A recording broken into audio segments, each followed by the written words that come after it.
Hello, everyone, and welcome back to Strategy Gaming Dojo, where we find, learn, and play one more turn of the great strategy games. Now, today we're going to continue on with our basic tutorial for Gary Grigsby's War in the East. Now, this will be the actual episode number 4. You may have noticed I put out an episode 4.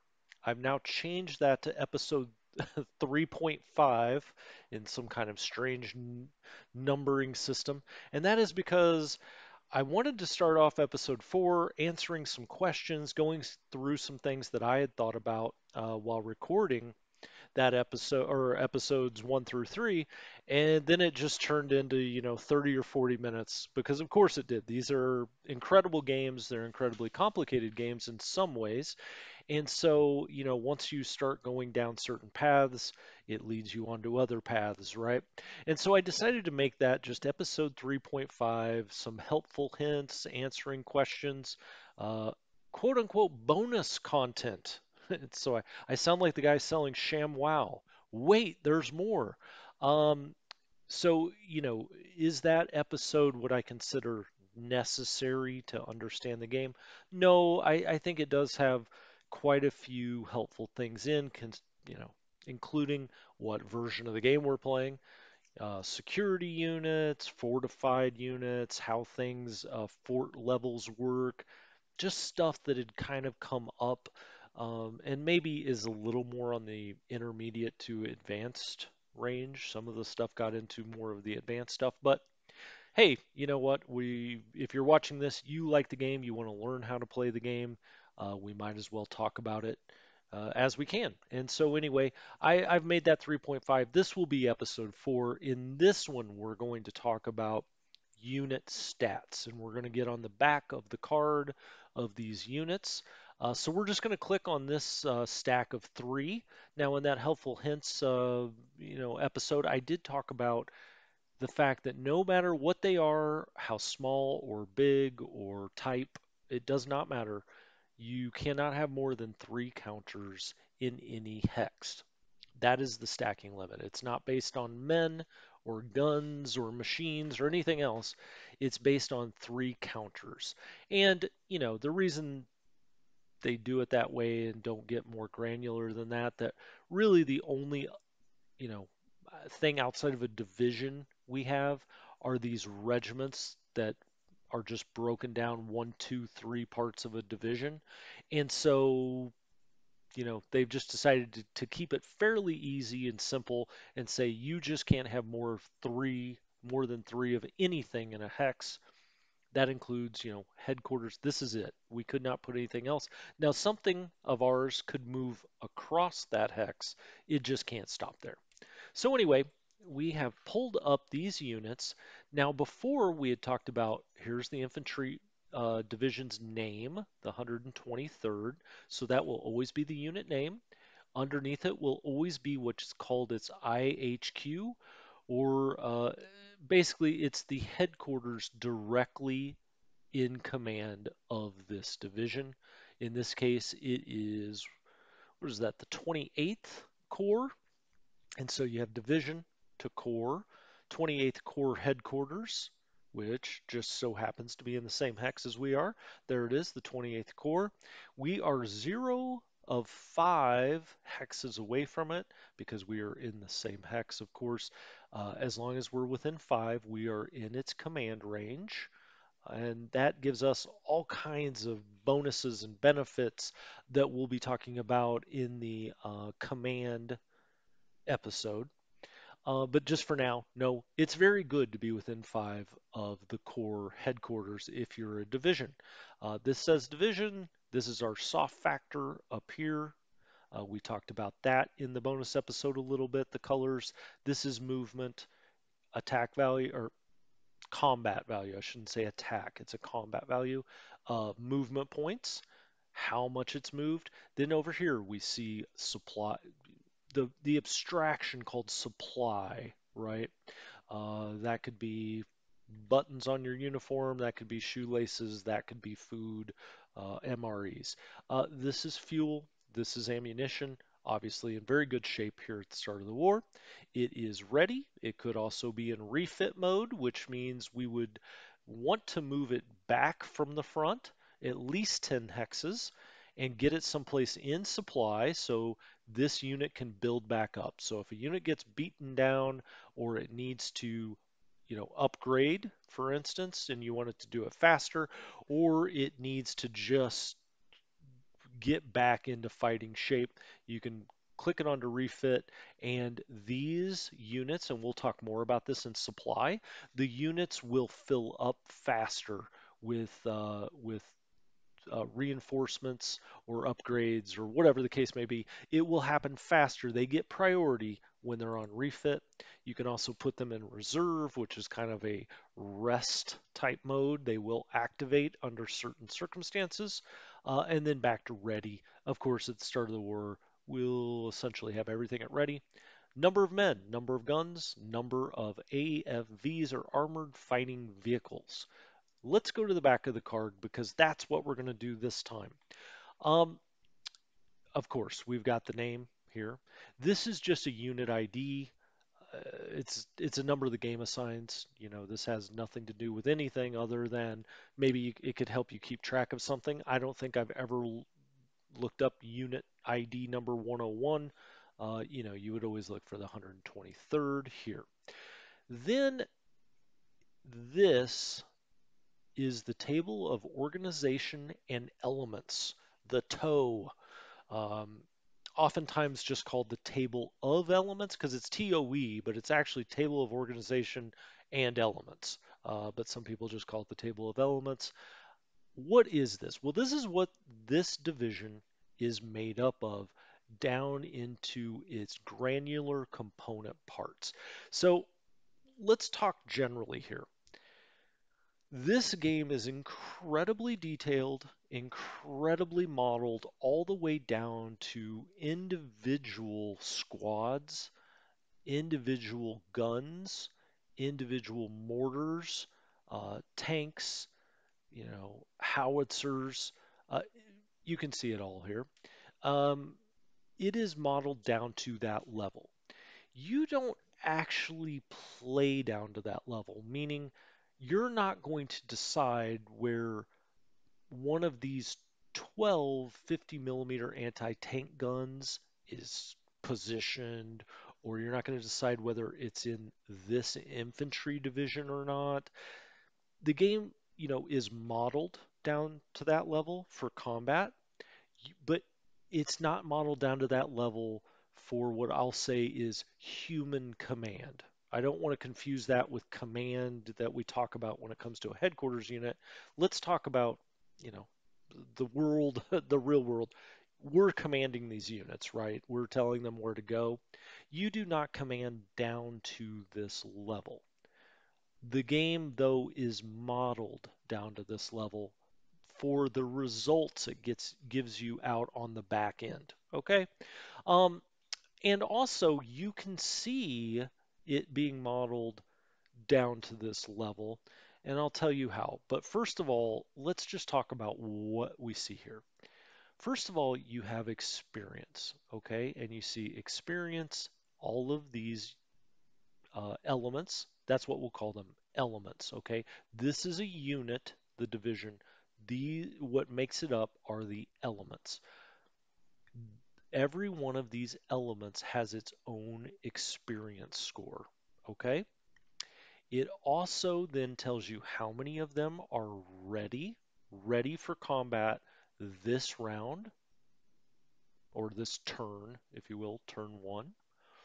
It tells you how many of them are damaged. Now, obviously, it's turn one. You wouldn't expect necessarily any of them to be damaged unless they pulled them right off the Western Front or something. And, you know, I guess that's possible, but really on turn one, none are going to be damaged. Now, as time goes on, obviously this is going to become very important. How many are actually ready and how many are damaged? Now, your combat value on the front of the card will reflect things being damaged, things not being used. It will only reflect how much combat value you actually have, not how much you could have, right? And so if things are damaged, it's not going to go into that combat value. And that's why I often say, you can play this game just from the front of the card 90% of the way if you want to. You can also get down to this level for reasons I'll go into here. And then it tells you exactly what each one of these things are. Okay, armored cars. We have none ready. You might say, well, then why is it listed here? We're going to find out when we get over here to the what I call the ideal TOE. Um, in this unit, in an infantry division, in an ideal TOE, you would have armored cars, and we'll look at that in a minute. Rifle Squad 39. Okay, now if you're a veteran of war games or you've played other games kind of like this, you'll kind of understand what this Rifle Squad 39 means. Like if you've played Order of Battle or Panzer General, something like that, you know that there's a specific kind of rifle squad the Germans had in 1939. And so this rifle squad is based on that, but it will progress as the game goes on. Eventually, you'll have a rifle squad 43, let's say, and that will be different. It'll be more powerful, of course. It'll be later on. They carry different gun. They have, more mortars, I think, so on and so forth. For purposes here, you don't have to worry about that so much. You don't have any choice. There's only Rifle Squad 39s. They make up every infantry division at this point. Cavalry squads, okay, fine. Pioneer squads are engineers. Now, as you see, these are all hyperlinked and you can go look at them individually. Okay? Pioneer squads are engineers. It'll tell you type. So, nation Germany, uh, type engineer squad. It upgrades to Pioneer Squad 43 in July of 1943. All right, cool. It's got 10 men, a 6 speed, one size, load cost is 5, full fuel use. Now, you may say, well, hold on, why aren't you going into this in more depth? In some respects, and I don't want to say it doesn't matter, of course it matters. Every one of these makes up what makes up the division. But ultimately, the division stats are really what matters. These all flow up into the division stats, right? So build cost, how many are in your pool, and I said that it modeled down to the squad. Oh no, my friend, it models down to the individual rifle. So the Car 98K out here, you've got 6 of them. You've got 10 men, so you've only got 6 rifles. Okay. 2 hand grenades, a flamethrower, satchel. I mean, oh, I see. This is why you only have 6 rifles, right? Because you've got a submachine gun and what is it? Small machine gun, large machine gun? I was going to say sub, but I think it's large machine gun, small machine gun, and a pistol. Somebody's got a pistol out here. So it really models it down to that. Luckily for us, we really don't have to get down to that level. It's all very interesting, right? Now, one thing I would say, it is important to know a pioneer squad is an engineer squad. And when we do the combat episode, I'll go into the fact that really you have to have engineers along to break down fortifications. So it's very important to have engineers. So that's important, right? But ultimately, the individual guns, 75 millimeter, you can go look at this. You've got 5 guys with rifles. They've got one 75 millimeter gun. You can see a picture of what it looks like, what it is. Really, cool. It's amazing that what they've done here. Um, but again, you're looking at this and you're saying, okay, what's important here? Well, what's really important are these two numbers over here. But before we get to that, let's talk about fatigue. The more fatigue you have, your combat value is going to be reduced as you get fatigue. It affects how many movement points that you may potentially have. Um, This builds up, of course, for every action that you take, and if you're next to enemy forces, it goes up by 4 times, right? Now that's just a general rule of thumb. There's a bunch of calculations that go into it, but as a general rule, everything you do builds fatigue unless you rest. And if you're near enemy units, essentially if you're at the front line, your fatigue increases at a 4 times rate. So you're going to want to be thinking about cycling your units once we get past the blitzkrieg, right? The blitzkrieg, we're going balls to the wall, hell on fire, as fast as we can to bottle up as many not Russian, Soviet troops as we can, take as much land as we can. That's our goal. But once this starts to turn into a war of attrition, in some respects, then you're going to want to start cycling units because of fatigue. Fatigue, it's just common sense. You don't have to go read the manual and think about, oh gosh, I wonder if fatigue is bad. Fatigue is bad. If your units start to get tired, and again, everything in this game is on a 1 to 100 scale. If your units start to get tired, they are going to not fight as well. They're not going to be able to move as much or as fast. Um, there's just obviously a bunch of effects that come out of fatigue. So try to rest your troops. Um, and so now that we've seen this table of organization and elements, let's go over here to these two buttons. Toe 99 of 99. Okay. Um, Sorry, I had to get a drink there. I really got going on a rant there a minute ago. Um, what you're gonna see here is your ideal TOE. Okay, number ground element. So it's interesting that they're calling what we have as a 39 rifle division, and then they say, well, it's 41A infantry division. Um, don't be confused by that. The rifle, obviously, a rifle squad is based on the 39 model, but infantry divisions, this is 41A. And as we go through each year of the war, it will change. And we'll go down here and we'll be able to see the next one. Well, let's just click on it really fast. Um, the next one will change in December of 1941 and become a 42 infantry division. And you can do this, you can keep going. And then in November of 42, a 43 infantry division.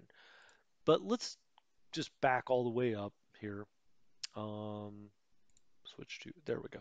Let's back all the way up and talk about big picture. Okay, so if you've never dealt with a game like this before, what the game tries to do is it does a replacement and an upgrade model that I like personally, but what it does is it tries to fit it into a blueprint. Okay, so this is the blueprint of the perfect infantry division in 1941 for the Germans. In that perfect infantry division, there would be two light armored cars, 342 rifle squads, so on and so forth. You can read it as well as I can. And that's 16,631 men. So that is the blueprint for what every infantry division for the Germans should be in 41. Okay? This is actual. This is our 123rd Infantry Division that we're looking at. Now remember, we had no armored cars.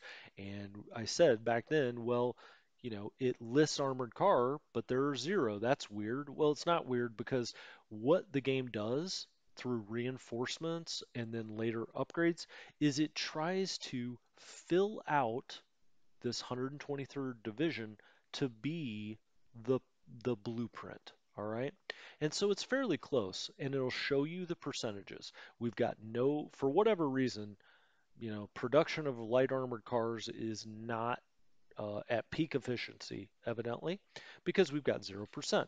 Then rifle squads, pretty dang close. We've got extra cavalry squads. Okay, cool.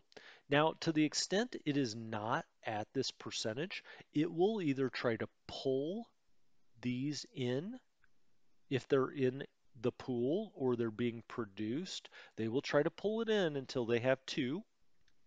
Um, for anything that's under 100%, and for anything that's over, I believe it's 125%, they'll send back to the pool. So I would guess if we played on here, we would look at the 123rd after turn one, and this would be down, to 125% or less because they will send anything in excess back to the pool. But we are going to be trying to pull anti-tank guns, and we're going to be trying to pull armored cars and rifle squads. Okay? Um, and then again, you can see, so then, we're going to, during 1941 until, you can click down here, until December of 41, we are going to be this 41A infantry. Now you see the actual division has gone away, and it's just showing us what these templates or blueprints are. And you can see the differences. When we get to December of 41, there's three more rifle squads. What are the other differences? I mean, if anything, they just make the division smaller, it looks like. Um, Yeah, I mean, a lot of these things are just less, right? 37 millimeter anti-tank gun 66. Here it's 33. So you may think, oh gosh, we get into 42, things are really going to start cooking. Uh, no, actually, because there were more demands on German production, they skinnied down the division a bit. Interesting. Okay. Um, Now let's just go a little further because I just wanted to show you this. Once we get into September of 43, and this is what I was talking about, upgrades, you'll see Rifle Squad 43 as opposed to Rifle Squad 39, right? You'll maybe see some other upgrades down here. I'm not going to go all the way through it, but like you can tell the 75 millimeter anti-tank gun, the PaK 40, I don't think that didn't even exist back here in 41. Um, and there will be, the Stug 2G. So now you're starting to get some smaller tank-like AFVs here. Um, it just changes. The template changes over time for the German division, and you can come and see all of that. So you may say, okay, so the game is going to do quite a bit of that for me, right? What kind of control do I have? Well, you have control through this max. And through this max, for an infantry division, um, I believe for a panzer division, well, we can go look, but essentially it'll always tell you. What I was going to say is for an infantry division, you can go all the way down to 20%. For a headquarters or an elite unit, and I just can't remember with the panzers, I think you can only go down to 50. Let's just go look. Let's go look at a Panzer group. And let's look at their. Nope, you can go down to 20. So it really is up in the chain of command where you can only go down to 50. So if you go to this headquarters here, right click, go to the max, it's showing 20, but you cannot go below 50. I know that for sure when it comes to headquarters units. And so you can control what's happening here. As far as how much of this TOE is going to get filled up. If you put this on 50, okay, it's going to be half. So everything that you see here as 2, 342, exactly, cut it in half because that's what this is going to be trying to fill up, or I say this is, the AI, the computer, is going to be filling up the actual division to 50% of the template. And so you can do that with whatever percentage you want. And you may say, well, why would I ever do that? Well, I guess the answer is kind of obvious and not obvious. The obvious answer is you're going to get to a point in the war that you cannot fill up every single division to 100. You're going to run out of things. I don't know. They could be anti-tank rifles. You're just not going to have enough. And you're going to start going to your divisions and seeing, oh, wow, I've only got like three or four of these ready or something when I'm supposed to have 96. Why is that? Well, you're just not producing enough. And so there will become this kind of push and pull of, what divisions are important? What divisions do you need to restock, to reinforce?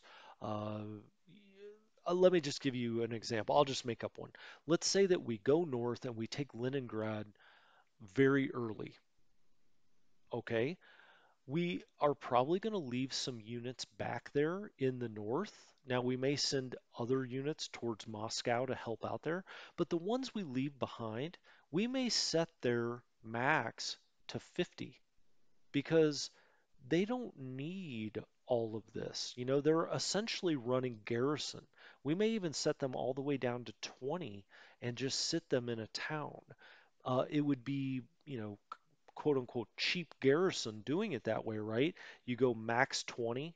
So they're not filling, if anything, they're sending all of their stuff back to the pool, right? Because it's over 20% of what they need. So they'll send it back to the pool, and those can then go back up into Army Group Center, let's say, and reinforce all of those troops that are actually now on the front line.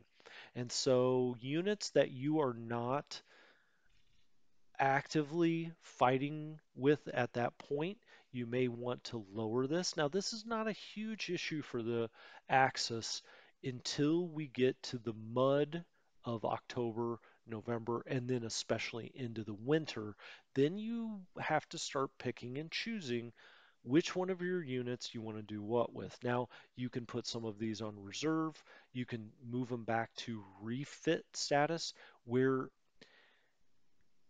I said it earlier in the episode, but if you pick refit, so let's just go here. If you pick refit, this puts this unit at the top of the queue for getting getting replacement stuff. And you can only do refit if you're at least 10 hexes away from the front. So some of these units you're going to wheel back on the rail. Hopefully the rail's out there. If not, you're going to move them back one turn, put them in a town or city or something, so that they're on a rail line, or just on a rail line out here, I guess, and and send them over to refit when they've gotten beaten down. And that's kind of how you start to reinforce, resupply these things. But we'll get more into production later. Obviously, just historically, the Germans are going to have an issue with production. They're not at some point in 42 and 43, especially 44, 45, they're just not going to have enough stuff to outfit their units, and you're going to have to start making decisions. But that's what that max is. For now, we'll set it to 100 because it's on the front line. Oh, 99. Okay. Now let's put it to 100. I can put it to 100. Why can't I? There we go. Guess my zero key was sticking. We'll put that to 100 and let it fill up. Now you see 99 of 99. Why two numbers? It's um, it's basically your actual and what it could be based on what's in the unit. So once these start getting damaged, the second number may stay at 99, but the actual may be down at like 85 because they're damaged, and so they're not hitting the full value of your TOE. And that's what that is. Morale. So let's move on to morale. Well, before I do that, actually, let's go right over here. You see this 19.6 and 23.3. So we know what all this is. This is just your unit counter over again. What these two numbers are, this is the attack combat value. This would be your CV on the attack. This is your defend combat value, 23.3. We could go through the whole algorithm of how that's calculated. Let's not do that. I do believe that this, it's because of the hex it's in, it's more defensible than as opposed to when you're attacking. If you're moving across a river or if a river's right there, that could affect it. It could also just be that defending, some of your elements would be better on the defense. But this gives you, you see here, it's always going to show you your attack combat value rounded down, but there's actually two combat values, okay? And it's the same with with the Soviets. I am going to get that before this is all over. It is the same with the Soviets. It'll show 11 here. It's showing you the defensive combat value for the Soviets. Their offensive combat value, they're saying is 3. Who knows? This is all based on our detection level and what we know, how much we actually know about the unit. But their attack is 3, defense is 11 for combat value. Those are rough estimates. But you have the same idea here. You have a different combat value for attack and on defense. Okay? Morale. Let's go up here and take a look at that because morale is maybe about well, I don't want to say it's the most important number in the game because ultimately combat value is probably the most important number in the game because combat value takes into account morale, but morale affects everything. And so, I've been doing tutorials for John Tiller games where morale is very important. It's much the same in this game. A lot of things are based on a unit's morale. It's there are three main items or stats for a unit. One is morale, one is experience, which is the average of all of the elements, and one is fatigue. Those are the three main things that you really need to know about a unit to know how they're going to fight, how they're going to perform when you put them in combat. And so you say here, well, what do these numbers mean? Morale 75, uh, and then a 60 over here. Okay. Well, what's the best way of putting it?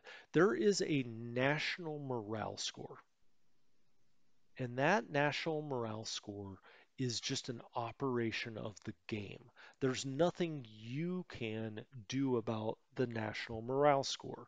So I know if you're a veteran war game player or grand strategy game player, generally you can do certain things that affect the national morale. Like AGOD games are that way, right? You're constantly buying things that or lessening taxes or whatever, and they affect the national morale. That's not how this game works. The national morale for the Germans starting out is 75. Okay, that is the morale, the baseline national morale, and the baseline for every unit in the game that's German. So for the Soviets, that number is 40. So that's the big advantage the Germans have, and that's how the game models the two opposing sides early in the game is this national morale model. And your individual units have their own morale. So let's get off this because it's 75 and I don't necessarily want it. Okay, this one's 80. Okay. For some reason, these guys have even higher morale. But 75 is the German baseline morale.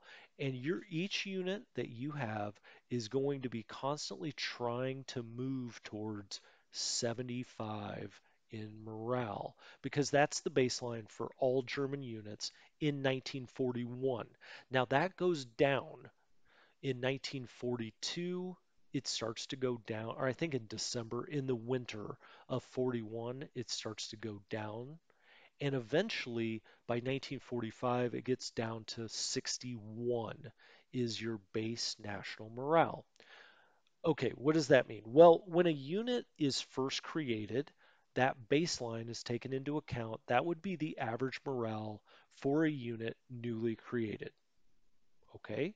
Except, of course, there's a twist. And why is there a twist?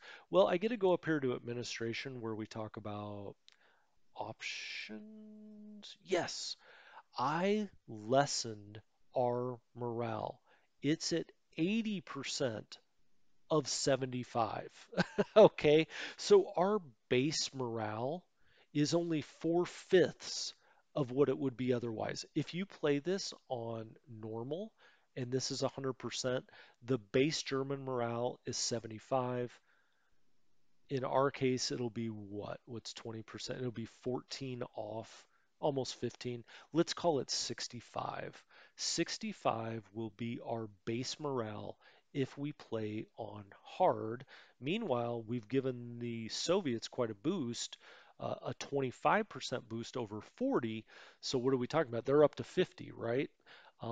They would start with 50 and we would start with 65, which makes it a lot closer as opposed to 75 and 40 that the game starts with. But let's get back and talk about individual units again. You're like, well, that's all well and good. National morale. Awesome. Well, your morale can go up and go down, of course, based on various factors. If you win a battle, your morale can go up. Um, let's see. If your morale is under 50, if a unit's morale is under 50, it will naturally start trying to go up. If the nat if the if your unit's morale is under the national morale, it will automatically go up 1 or 2 points to try to get up to that national morale level. And that's what I mean, that the game is always trying to bring each unit's morale to the national morale. So let's just say this was 75. This will not automatically be gaining any morale. It will be trying to get down to 75. Um, if you win as an attack, oh, I just said if you win a battle. If you win a battle as an attacker, you get additional morale points, not as a defender.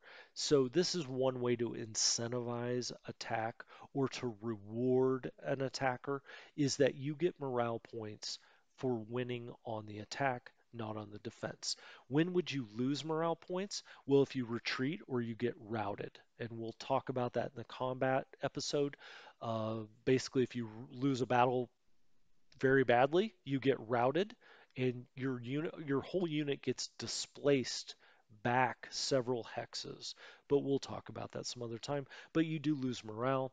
If you have low supply, you lose morale. If you get interdicted by air forces, which we'll talk about in the Air Force section, you lose morale, or fatigue. And this is where fatigue comes in. You will start losing morale as you get fatigued. Okay? So normally this unit's morale would be 80 because of the difficulty setting we've set. It's actually 60. Is that right? Hold on. Let's go find this out because now I'm thinking it's showing us the national morale is 60, but this is saying 68. 60. Why is that one? Oh, this is 68 because it's motorized Panzer, I bet. I just want to make sure I'm telling you the right thing here. 60. Yeah, this is telling you where it's going to try to head to. Okay. It's going to try to head down to 60 because that's the national morale. Right now, its morale is 85. So this unit's morale is 85. Let's go look at one of the SS units. The morale is 80. It's going to be trying to head to 60 because that is the national morale. Now that gets a bonus. So technically it would be 65. If it goes to 60, it then gets a 5 point bonus. It's 65 for anything. I just wanted to make sure. Yeah. So this is showing you national morale. Now, why in the world this one is 68? Is that just for motorized units? There may be a bonus for motorized units. Yeah, they're 68. Let's see the Panzers. The Panzers 68? Yep. They're 68. So you get a bonus for motorized units. And I'm sorry I did not have that written down, but now we know. Long story short, we can sit here and talk about this all day. This shows you the unit's morale. This unit's morale is always going to be trying to move down to the national morale or move up to the national morale, but you can hold it here at 85 if you're not getting beaten in battles, you're not retreating, you're not routing. There's no reason if you're not getting fatigued, but as you get fatigued or you lose a battle and have to retreat, you get low in supplies, your morale will start to come down. And in this case, it's telling you the base case is 68. That doesn't mean it'll stop at 68. It may go all the way down to 10, but that's the baseline that everything is figured off of. Okay? Um, that's interesting. I guess I didn't know that motorized units got a little kicker on the morale. Well, learn something every day. I did want to say the effects of morale are on combat value. I mentioned that. On attrition. So if you do retreat, there is attrition. Also, if you're just next to an enemy unit and you guys are rubbing together, you don't see that in the game, but this game models there's going to be some scouting out here. There's going to be shots fired. There will be attrition if you're next to an enemy unit. Um, Also, what else? Rout, shatter, surrender. What can happen to your unit in battle can be directly affected by morale. So there's just a ton of things that go into morale. It can affect how well your units fight, what happens after they fight, and otherwise. Okay, let's go back to our card. So we've done that. This unit is non-motorized. Now, any non-motorized unit you can motorize for one turn, and it tells you exactly how many vehicles it's going to cost. Okay, and wait a minute, what's the second number? I always forget this. Temporarily motorize this unit. It's going to be 1421, and what's the 28? Oh, here it is, 28 AP. So it's going to cost, duh, it's going to cost you 28 administrative points and 1,421 vehicles to motorize this unit for a turn. What does that do? So you say, okay, cool. Motorized will make the number of movement points you have here 32. So you're taking an infantry unit and you're doubling its movement points for one turn. It's just one turn.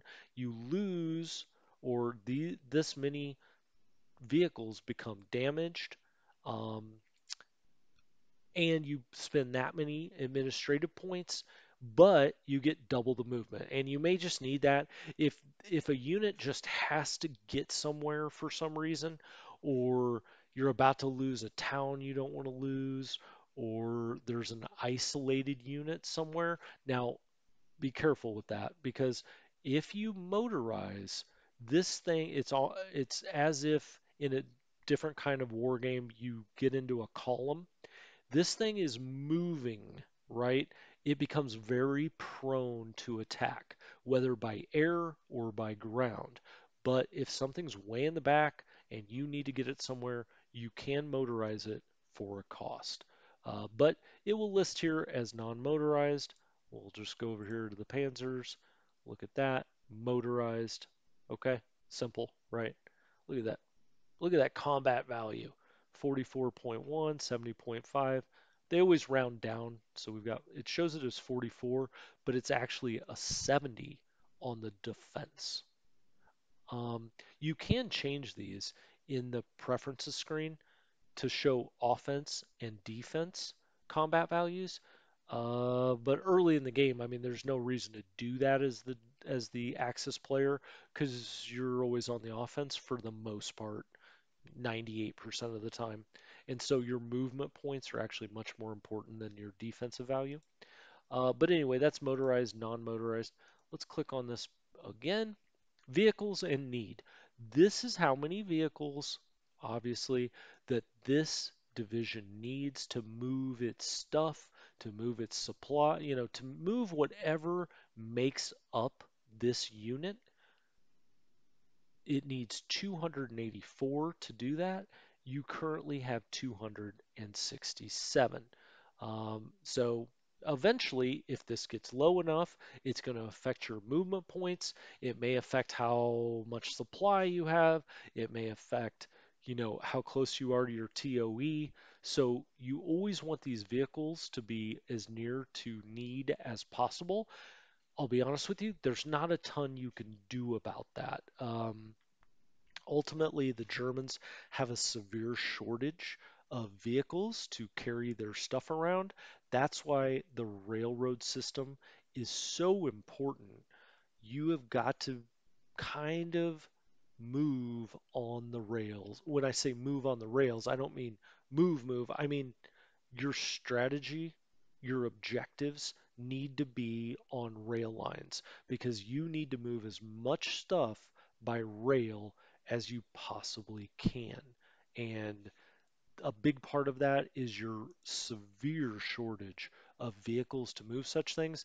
Historically, the Germans had to move things by horse. They had to, pull carts. They were doing anything and everything they could to get supplies, ammunition, fuel to the front because they just did not have enough vehicles. Logistically, I don't even know if it's they didn't plan for it. It's just the size of the Soviet Union is so massive. To have enough vehicles to move the amount of equipment you would need for an army of this size is hard to imagine. Okay, so enough about that. There's nothing you can really do about it other than stay near rail lines as best you can, stay near and in supply with your headquarter unit. And speaking of which, we've got the HHQ. The HHQ is your higher headquarters. Okay, it is the headquarters that is directly over the unit. It is the one that provides it supply, um, generally speaking, but you need it for supply, you need it for support units that it will give you, and we'll talk more about that. It's one of the most important parts of the game. But this is your direct headquarters, and you see it here, the 6th Corps. So for the 26th Infantry, the 6th Corps is its direct headquarters. Okay, you can change that if you want to. And when we click on that, you'll see um, all of our different command units, including Army Group Center, the Ninth Army, OKH is out here, okay? Uh, and you see how many units they currently command, and you see how many points it would cost, administrative points it would cost, to change over to their command. We'll get more into how to do this, why you would do this, and think about that in the command episode. I can tell you just shorthand, if this unit gets out a little bit on its own, let's just say it goes a little further north and the rest of the units in that core are here, let's say, and it's up here, maybe fighting to get over the Daugava River, and it gets close enough that it's near the 10 core, and you want to keep it up here because you need it more than you need it down here, you may say, oh, I'm going to flip that over to being part of the 10th core. We'll get into that in command, but that's just one instance when you may change the command headquarters, the direct command headquarters of a unit. So let's go to this. This is the 28th, 7th Corps. You can see these are all kind of set up the same way. The 28th Infantry Division, it has the same TOE, you know, except this is now a 41D. You saw up here, there will be different templates, but they're very close to each other, okay? I can't remember which one we picked for the 41A, but let's go back to this one. This one is 41D. It's a little different. I don't know exactly how it's different. It may have some kind of, may have more anti-tank guns, or it may, you can see two light armored cars, 342 rifle squad. It's very close. I don't know exactly what the difference is. You can go look. Heck, I don't know. It may be slightly important if this had more anti-tank guns or more artillery or something. But it works all the same way how these templates are. So, oh, wait a minute. This is 41A. Oh, cool. I was like, hey, why is that the same? Was this the one that was 41D? Oh gosh, now I'm not going to be able to find it. No, no. That's 41A. Okay. Now you know I'm going to figure this out. That's 41A. Where did I click on that 41D? Was it up here? Oh my gosh. This is going to drive me crazy because I'm not going to let this go. There it is, 41D. All right. Well, that also has two light armored cars, 342 rifle squads, cavalry, engineer. As you can see, these are almost identical. There are going to be some slight differences. I'm not going to go into what they may be. Now that I'm just happy that I found that other 41D. That would have caused me all kinds of anxiety. I probably would have stopped the episode, to be honest with you, and gone back and found it, and then come back and recorded the rest of it. That would have driven me crazy. Um, but anyway, the how I got down that rabbit hole, I'm not sure. HHQ is the 5th Corps for the 35th Infantry Division, which is 41A. Okay, just checking. Its operational headquarters, or its next level up, is the Ninth Army. And this is how it always works, right? You have, oh, good. Let's draw for a second. You have division goes to corps. You have several divisions, right? May have 3 or 4 divisions. All go to the corps headquarters, and then 2 or 3 corps then go to an army,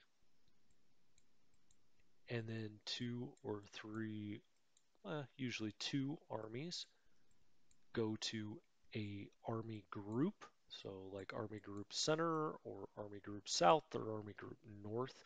And then finally those army groups go to OKH. But again, we'll talk more about that in the command structure, but it's just showing you here. Nation, you can figure that out. Nation Germany. Oh, that reminds me. I should back up and say this is the baseline morale for Germany. And I guess 60 makes sense, right? I'm not sure why I said 65 before, because if the base case for Germany is 75 normally, and we're playing on a difficulty level that makes it 80%, well, that's 15 down would be 15, 80% of 75 is 60 once you do the rounding.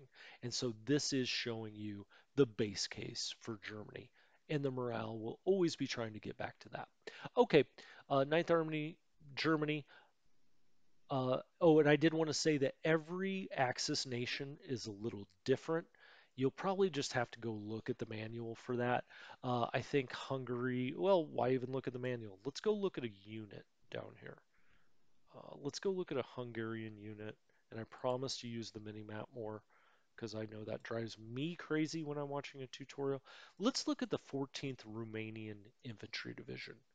Their base case morale is 36. All right. So you don't have to go in and do all of the calculations like, oh, I'm playing at 80% and, I don't know, the Romanians are mad or this, that, or the other.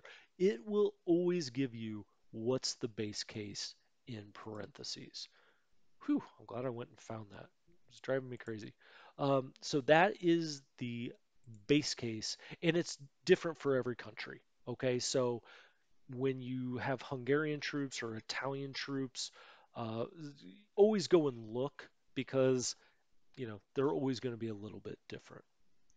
Um, Supply and need. We're going to do a whole supply episode. Here is your supply detail. We will get into all of that it's just beyond the scope of what I want to do here, which is the back of the card stuff.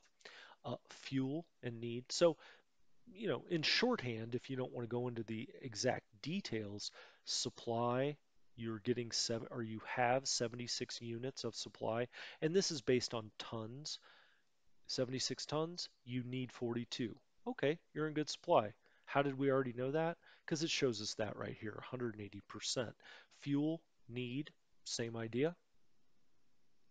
Ammo, need, same idea. It shows you the three most important right here. Support and need. Every unit in the game and in real life, every unit needs support. What do they mean by support? The logistics people, getting, all of the warm or cold meals out, making sure you have a gun if you don't have one, doing all of those basic functions that are the backbone of a unit. I know that the combat guys will say, oh, they're pencil pushers back there. But of course, you need these men making sure the army, or in this case, the 129th Infantry Division, so this regiment actually, gets everything that it needs to make war. And so, support and need, what can you do for that? Not a whole lot. It's got a support in its TOE, so to the extent it needs extra support, it can get that. The main thing, 100% that you can do is to help with the support is to keep this in command range. Why? Because the headquarters units will send extra support to their downstream units. In this case, I'm going to get off of this because it's a regiment, and I really want to talk about divisions. They're the real item in the game. So support and need, it's getting 511. It needs 507, so it's in good support. The headquarters unit, the two core here that its headquarters unit, will push support down to it to the extent it can to buff this up. Okay. And so that is another reason you definitely want to stay in command range, because it will give you that support. Because if you get out of or don't have enough support, all of a sudden you may have supply problems, ammunition problems, fuel problems, morale may go down. Um, it has a lot of bad effects. But the one thing you can do is just stay in command range. And I can say that about a lot of things in this game. Command range and staying in command is ultra important. Below that, this is kind of new with the new patches. It used to just show construction.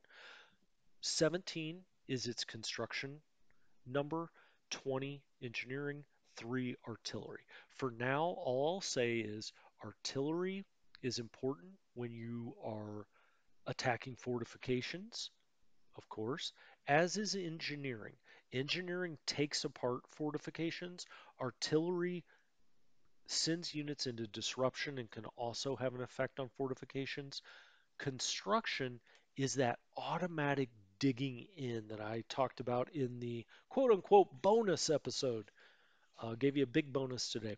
Um, but units will automatically start digging in if they have any movement points in a hex when the turn is over. So if they have all of their movement points, great.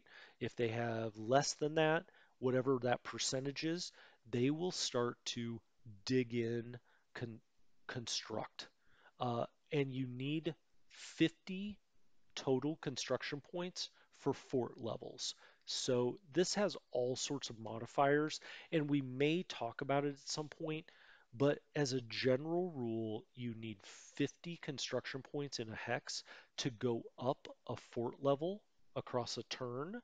This has 17, and it's a general rule of thumb.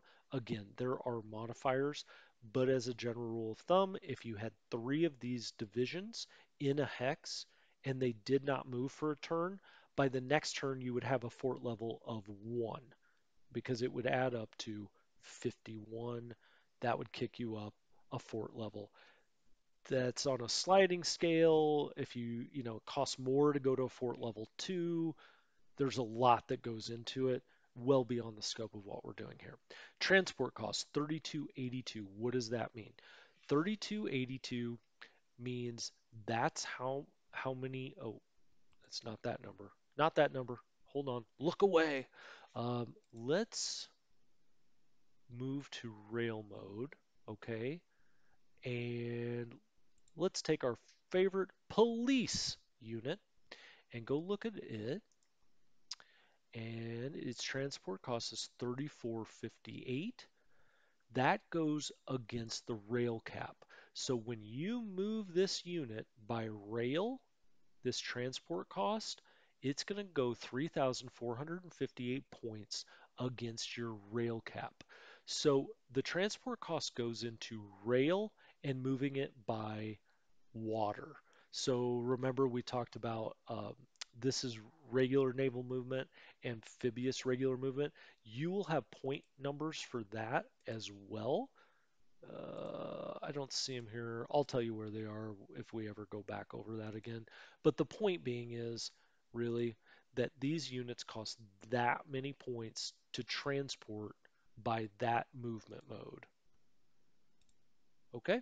Oh, that brings me to something else that I just want to kind of gloss over, but at least mention, is that if you are moving by rail, these units have approximately 100 special movement points for this, and you can see them tick away here. Uh, but it costs 30 to get on rail and 15 to get off rail. Okay.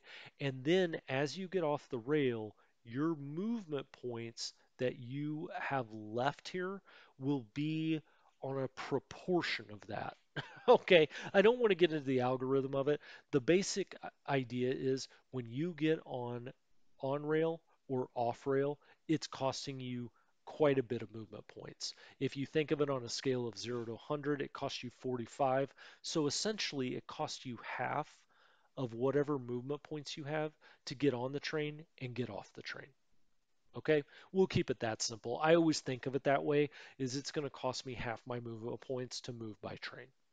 Then when you get off the train, you may be able to do something, but anyway. Um, In supply, 0, we'll talk about that in supply. Assign, we're going to talk about that in the next episode. The next episode is going to be all about command and support units.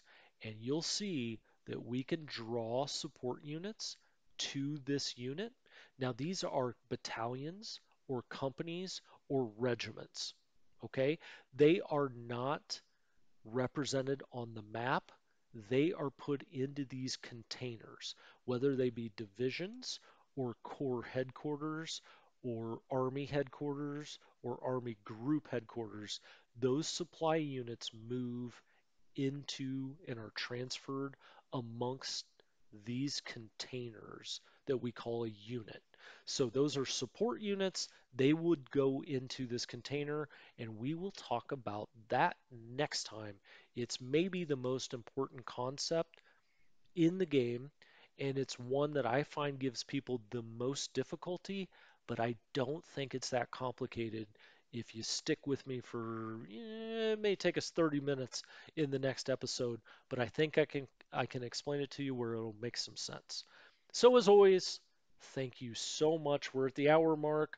I think we pretty well covered the back of the card, except for some of these hyperlinks, and we will be getting into that next time. Well, at least one of these hyperlinks. But as always, thank you again.